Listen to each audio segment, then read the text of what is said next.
నిన్న అరవింద్ కుమార్ ను విచారించిన ఏసీబీ అధికారులు ఆయన ఇచ్చిన స్టేట్మెంట్ ఆధారంగా కేటీఆర్ ను ప్రశ్నిస్తున్నారు. స్పాన్సర్ కంపెనీ ఎందుకు తప్పుకుంది? వారి నుంచి మీకు ఎలాంటి సమాచారం అందింది?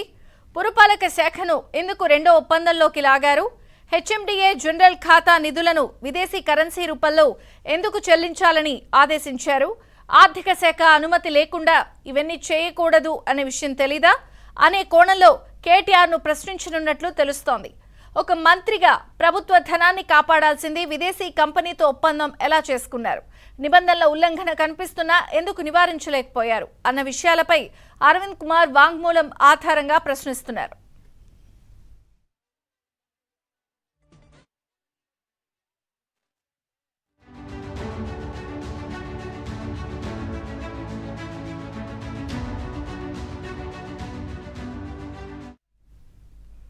ఇంకా అటు ఈడీ ఇటు ఏసీబీ ఫార్ములా ఈ రేస్ కేసు వ్యవహారంలో ఒక రకంగా విచారణ వేగం పుంజుకుంది.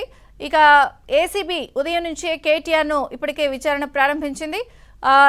ఈడీ ఆఫీస్ దగ్గర శశి ఉన్నారు, అలాగే ఏసీబీ ఆఫీస్ దగ్గర మా ప్రతినిధి ప్రవీణ్ ఉన్నారు. ఇద్దరితో మాట్లాడే ముందు ఏసీబీ ఆఫీస్ దగ్గర ఏం జరుగుతుందో ప్రవీణ్తో మాట్లాడే అప్డేట్స్ తెలుసుకుందాం. Praveen, updates please.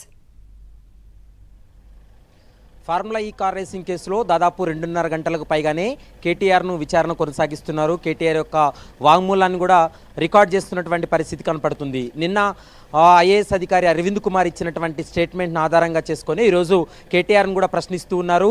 ముఖ్యంగా ఫార్ములా ఈ కార్ రేసింగ్ కోసం విదేశీ కంపెనీ అయినటువంటి ఎఫ్ఈఓతో కుదుర్చుకున్నటువంటి ఒప్పందాలపైన ముందుగా ప్రశ్నించారు. మరోవైపు నిబంధనలకు విరుద్ధంగా 55 కోట్ల రూపాయలు ఏ విధంగా విడుదల చేశారనేటువంటి అంశానికి సంబంధించి కేటీఆర్ నుండి కొంత సమాచారాన్ని రాబట్టేటువంటి ప్రయత్నం చేస్తున్నారు. ఎందుకంటే గతంలో మనం చూసాం, గతంలో కేటీఆర్ఏ స్వయంగా మీడియా ముందు తానే ఆదేశించాను 55 కోట్లు రిలీజ్ చేయని, తన ఆదేశాల మేరకే అధికారులు ముందుకు వెళ్లారని కేటీఆర్ కూడా ఒప్పుకోవడం జరిగింది. మరోవైపు నిన్న అరవింద్ కుమార్ కూడా తన స్టేట్మెంట్లో ఇవ్వడం జరిగింది.